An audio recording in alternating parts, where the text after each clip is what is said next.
Rugby is a tough game for tough players, but are they putting their brains at risk?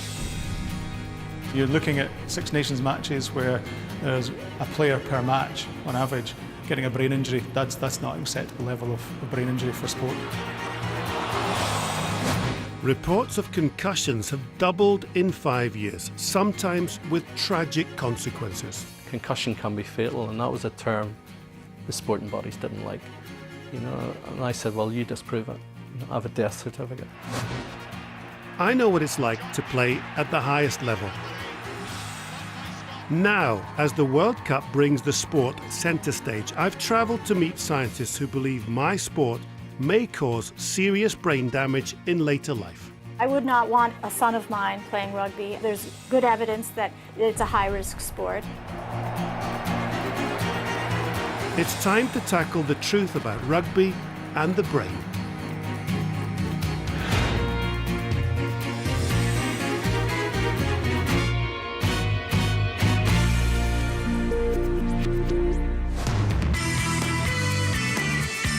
John Beattie on BBC Radio Scotland. Today, the new leader of the Scottish Labour Party, Kezia Dugdale. I'm John Beattie. I'm a BBC journalist. I present a radio show on Radio Scotland every day. But in a previous life, when men were men and shorts were short, I also played rugby. Blanco, charged down by Beattie, clear run into the line, Beattie, the levelling score. I played for Scotland and went on 2 Lions tours. So, John Beattie's industry rewarded with the superb challenge.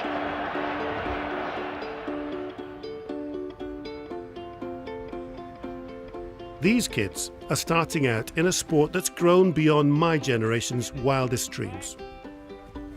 It's played by over 7 million across the globe. The World Cup is set to generate over £2 billion in revenue. But there's an ugly side to the game too, and an emerging problem: concussion. If one incident served to put concussion on the agenda, it was this one involving George North, playing for Wales against England in the Six Nations this May. Now, I've played a bit of rugby, coached a lot of rugby and watched lots of rugby, and when I saw it, I felt sick, switched the telly off and went outside. Now the medical team who cared for George North that day have agreed to speak about it. He had a head knock from a stray boot.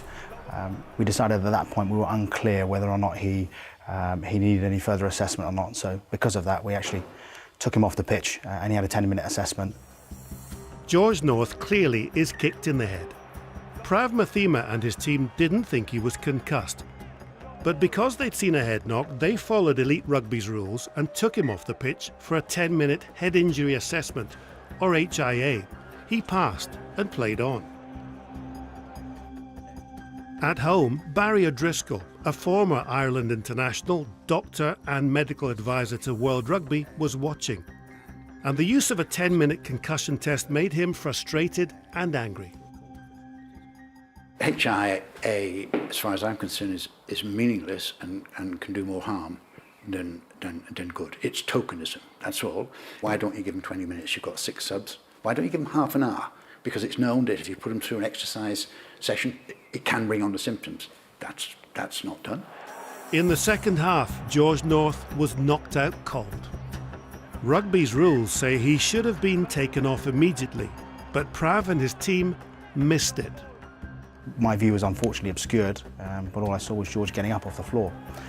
Assessed him at that point, and at that moment felt that he was fine to continue. We did our on-pitch assessments, and at that moment felt that he was okay to carry on. The game concluded, and it wasn't until after the game where we actually reviewed the video footage where we saw what had actually happened. We saw that George clearly has a momentary loss of consciousness. And in that incident, we all knew that he should definitely have been taken off the field of play at that moment. So, in front of thousands in the stands and millions watching at home, George North was left on the pitch after a concussion, breaking rugby's rules and putting his health at risk. It's giving dreadful example to parents and kids watching this, that players like George North are patently concussed. And So do you think then, sorry to interrupt, that at the moment, the way elite rugby treats concussion means it's too dangerous? Yes, I think it's... It's not worth the risk. It's not worth the risk, no. The decision to leave George North on the pitch caused rugby at the highest level to look at how it spots concussion and make immediate changes. We are now supporting the doctors and the medical staff with backup videos, and in the World Cup it will not only be backup, but it will be also supported by Hawkeye, which gives us 16 to 20 views of the incident. But the 10-minute head impact assessment will be kept in an attempt to catch more suspected concussions. We can't diagnose a concussion within 10 minutes. All right, so the HI is the step to getting to suspecting concussion. Yes. We're looking for people with suspected concussion. We are not trying to diagnose concussion with the HIA. So what is it about rugby that can cause concussion? It's not simply a matter of a direct blow to the head or being knocked out. In fact, only 1 in 10 concussions result in a loss of consciousness. The brain is only loosely secured in the skull, and it's jelly-like and soft. So any sudden movements, particularly the kind of wrenching and twisting forces generated in collision, can cause the injury we call concussion. This is when nerve cells can be temporarily damaged, causing symptoms like dizziness, nausea, memory loss, and even personality change. And those symptoms can persist, turning into post-concussion syndrome, lasting for days, weeks, or months. This is how rugby promotes itself.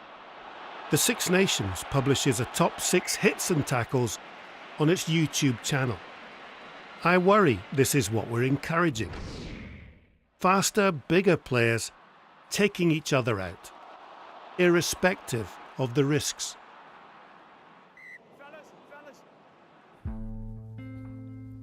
Andy Hazel retired last year after 17 years as a pro rugby player. Hi John. How are you, Andy? You well? Nice to meet you, mate. Nice to meet you. Want to come through? Looking well. He's seen the game get more physical, more brutal. I think even since I retired, it's gone up a level again. And I think for me, that contributes to, the... Head knocks. Yeah. Do you think it does? Do you think that kind of... Because you can imagine, can't you, the collisions of two people, two massive people, bang. Whereas in the olden days it was... So you think it's having a bigger effect on concussion? I think it's not so much the one-off contact, but I think it's the repeat concussion, the repeat hits that maybe is not helping, where, it's not head-on-head, but it's just heavyweight collisions, just bang, bang, bang. I can feel the hits getting bigger and bigger, and, if you just run upright like that, you get absolutely crucified. It was the way it was. In a way, that's what I enjoyed that more about the game. The more sort of physical and brutal it got, I sort of, in a weird way, I sort of enjoyed that and relished that challenge. And we're still going to have a try, are we? We are, and Andy Hazel does finish it off with a flourish. It was post-concussion syndrome that ended Andy's career. It caused depression, restlessness, and, for a time, changed his personality. He's recovered now, but is he concerned about long-term damage to his brain? That is a worry. It's a horrible thing to think about, really, because obviously your brain is it's something that governs everything. So yeah, I am worried. I try not to think about it, but I think only time will see. Unfortunately, yeah. John Beattie, the number 8. So I'm hearing that the elite game I played and loved may be getting more dangerous. Bill Beaumont, just a little touch of anxiety perhaps. Bill Beaumont was one of my most formidable opponents, but he was also my Lions captain, and a great friend to have on tour.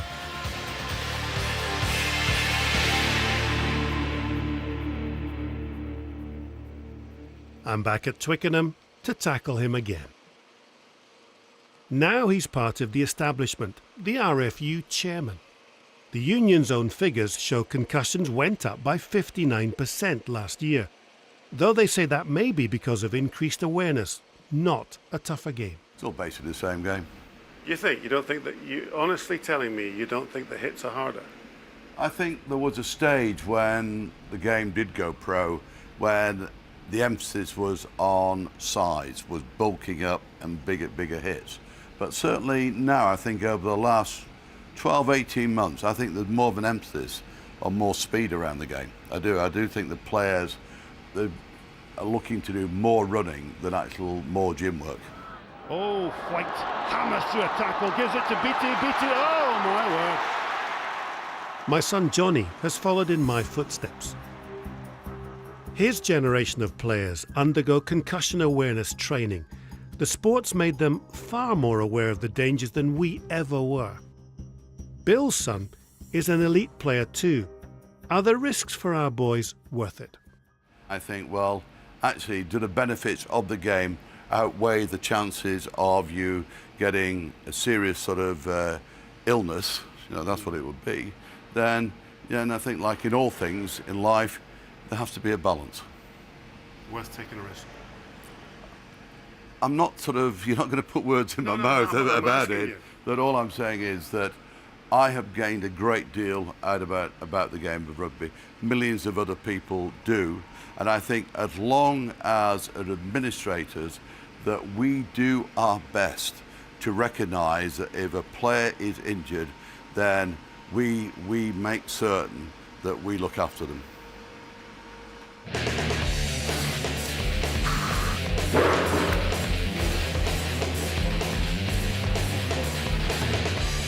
This is modern rugby. Get in the gym and get big. These boys play for Moseley, a second-tier English pro side. The RFU insists they all undergo concussion awareness training. But will players themselves admit to a head knock if it means they'll have to go off the pitch? You ask anybody here, they'll play on. So it's not down to the player. So basically, as players, you're saying, look, the game has to take us off the pitch. Yeah, it's because we'll play on whatever. It's the coaching staff, the medical staff that have to make a decision. You're a young lad. You're playing for England in the Rugby World Cup final, and the doctor says, right now, I think you've had a head knock off the pitch. Oh no, I'd do everything I could to stay on. Yeah, it's the ultimate dream, isn't it? I think it'd be devastating to have to be dragged off in a situation like that. Even knowing what you know. You're young, even knowing what you know. It's difficult though. It could be damaging your brain forever. You say, I'd rather keep me on the pitch. The onus would probably have to be on them, yeah. I'm going to give you a count to 3. The time will start when you close your eyes, okay? Yep. So 1, 2, 3, close your eyes, lovely. The Moseley players are involved in research here in Birmingham into concussion testing. Current tests can be cheated if players deliberately score low on reaction and balance tests in the off-season. And that makes it easier to hide a concussion later. We know that that's happened. That's happened for years. You know it's happened? Yes, we know it's happened. It's happened for years? We have had players tell us that that's what they do. Okay. So and I think that's fairly common, because remember their job is to get back out onto the pitch and play. What we're trying to do though is develop physiological tests that help with that decision, because we can't fake a physiological test. Some of these tests look pretty futuristic. So I'm going to be able to watch my brain being stimulated, is that right? By that coil, and it should make this arm twitch. This one I'm trying measures how quickly my nervous system responds to an electrical signal. One day, they may make pitch-side diagnosis of concussion completely objective and scientific. Until then, it's up to players and officials to spot concussion. And not spotting it can have tragic consequences. Peter Robinson coaches his son's football team in Midlothian.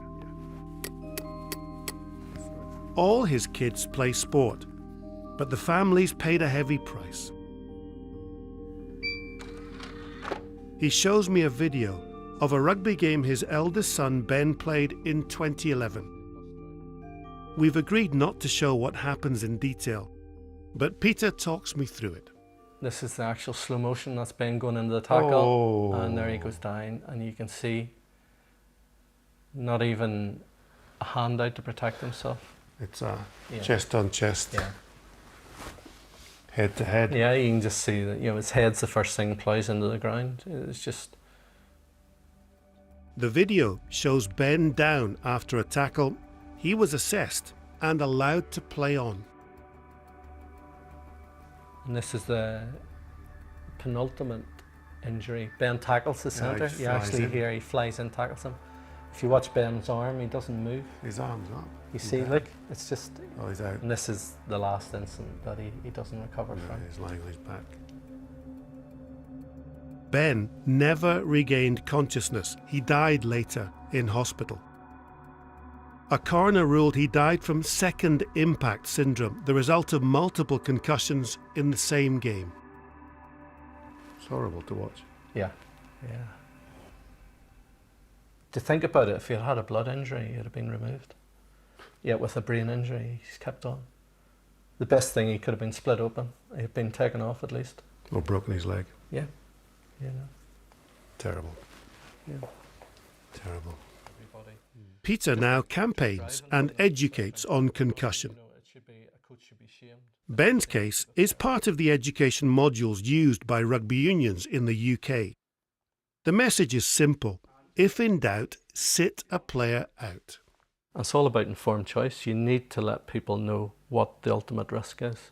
And with concussion can be fatal, and that was a term the sporting bodies didn't like. And I said, well, you disprove it.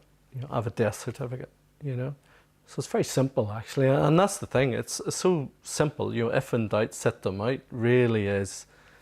It's a quick fix, If somebody... It's like I say, what is it about keeping a kid on with a brain injury? Why would you keep a kid on a field with a brain injury? Down the outside, Chris, quick! Down the outside.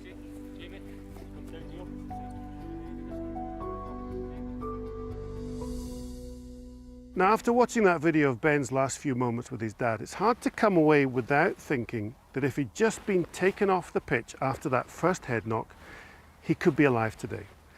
And that's something Peter has to live with, but it's something rugby has to live with too. Thankfully, Ben's tragic story is unusual. Fatal concussions are rare.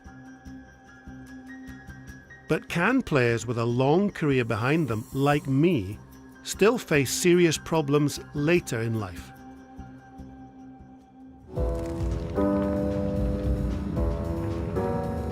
Beneath the glitz and glamour of American football, there's been a dark story that's played out over the last decade.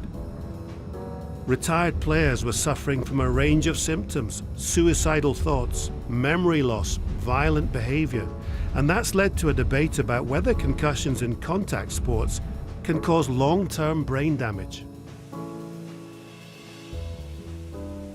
The debate on concussion in this country isn't just happening in isolated spots. President Obama hosted a conference on concussion here at the White House.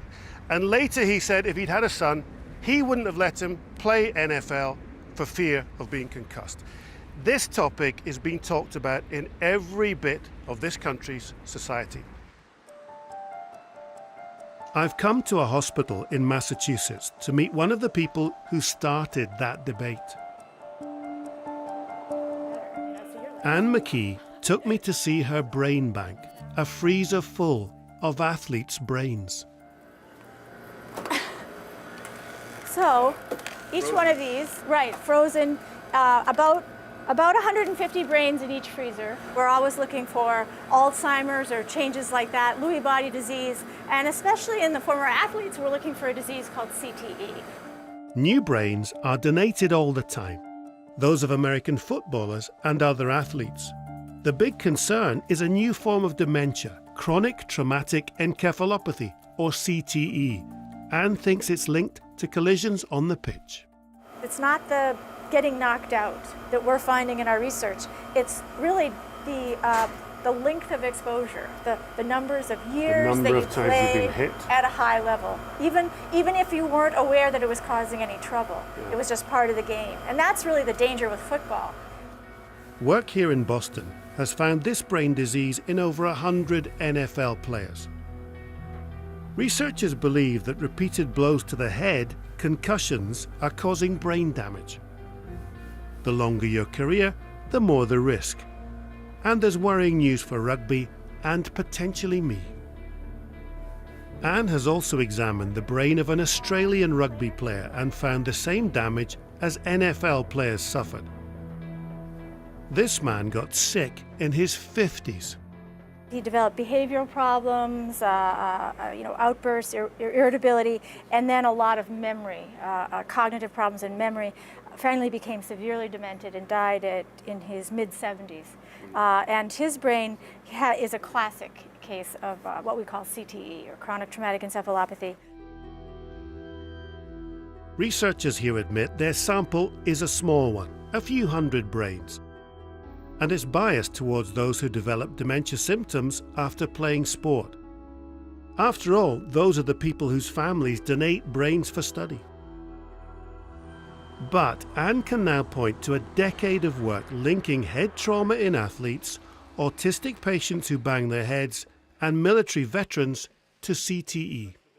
I would not want a son of mine playing rugby. I think there's good evidence that it's a high-risk sport, and I'd want to avoid that. But I do think, we just need to allow everyone to make their own informed decision. One thing Anne can't tell me is whether I have CTE. Currently, only a dissection of a brain post-mortem can confirm a diagnosis. Well, I'm no clearer to knowing whether my brain's been damaged in rugby or not, but having spoken to Anne, it's pretty clear that she is saying that rugby is giving players repetitive head knocks, and some of those players, because of that, will be getting CTE.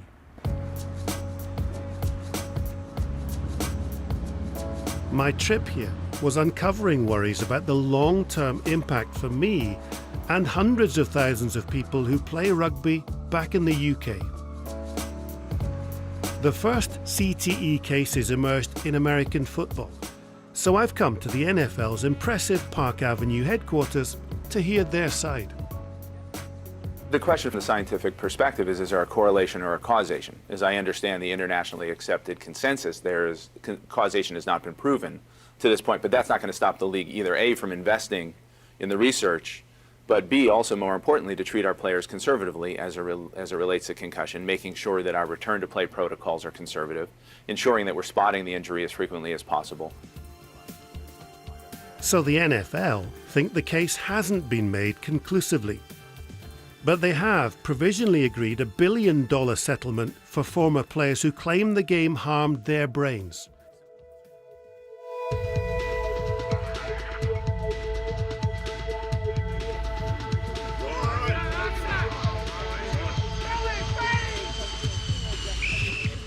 None of the NFL franchises wanted to film with us, but the East Kilbride Pirates welcomed me with open arms.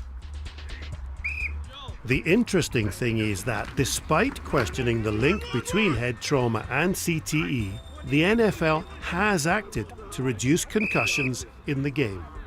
Previously it used to be if you can get to him you can essentially do whatever they want. The term sack comes from, it's essentially like putting the guy in a sack and beating him with a stick. That's where the term came from, so it was like do as much damage as you can. Now it's, no, this guy's protected because we need to protect these players. So what we're watching now in American football, if you're going to throw the ball, yes, and you come in, and he comes in to tackle him, if he comes in and makes head-to-head contact of any kind, that's now a straight ejection from the game, and you're banned for a further game. That's changed to protect players' brains. Yeah. So your game's changing even at this level. Yeah. In NFL, concussions are falling, unlike rugby, where they continue to increase. The number of concussions in our sport over the last 3 years has dropped 36%. And notably, the number of concussions caused by that helmet-to-helmet hit that has been affected by those rules changes has decreased by 43% over that same time frame. So if you take out what were the most dangerous hits in our game, the helmet-to-helmet contact, not saying we're done, not by a long shot, but if you address it through rules changes, protocol changes, coaching changes, and credit to the players for changing their behavior, and you enforce those rules changes, what we've seen over just the last 3 or 4 years is a significant drop in the number of concussions.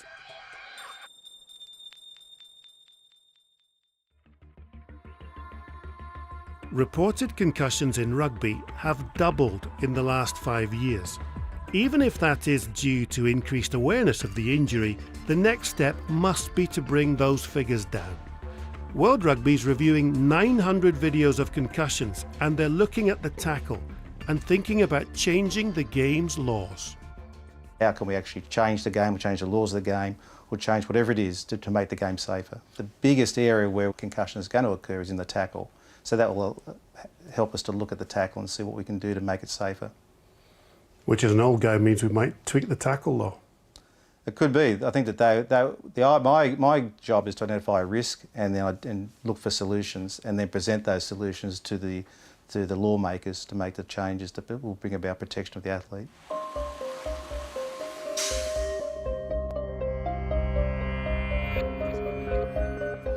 This is Willie Stewart, a Glasgow-based neuropathologist.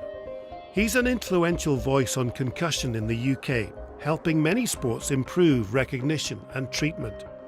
He thinks change in elite rugby is overdue. Are we going to accept every time there's a Six Nations match, at least one rugby player is going to go off with concussion? Is that an acceptable level of injury? Of course it's not. You know, 1 out of 30 players in a park who's going off with brain injury is totally unacceptable. But your fear is one day somebody says you'd be mad to play rugby. I'm already hearing that. You know, I'm already hearing, you know, people saying, you know, I wouldn't let my kids play rugby. I try and argue against that whenever I can because, you know, I think rugby is fantastic. Willie brought me to his own brain bank, where he's researching links between sport and long-term brain damage. And there's something he'd like from me. And you need more brains? Oh, unquestionably, yeah. We've only looked at a few hundred at most of this type of pathology. We need to see more. Have you got room for my brain? We should possibly just about, yeah, there's a small corner where I'm sure we could fit your brain into. Okay, when I die you can have it. Okay, we'd be delighted. But hopefully that's going to be a long time away. Shake on that.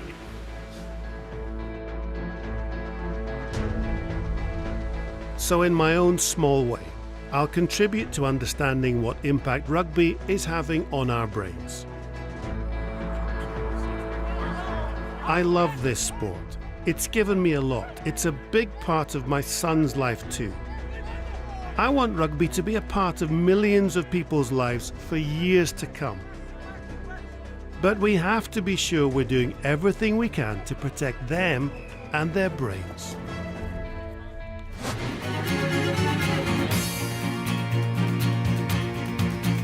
Well, next on BBC One, a controversial find in the attic and the chance to meet an elephant osteopath in All Change at Longleat. And over on BBC Three, they need to overcome their fears and turn ideas into prototypes. Girls Can Code.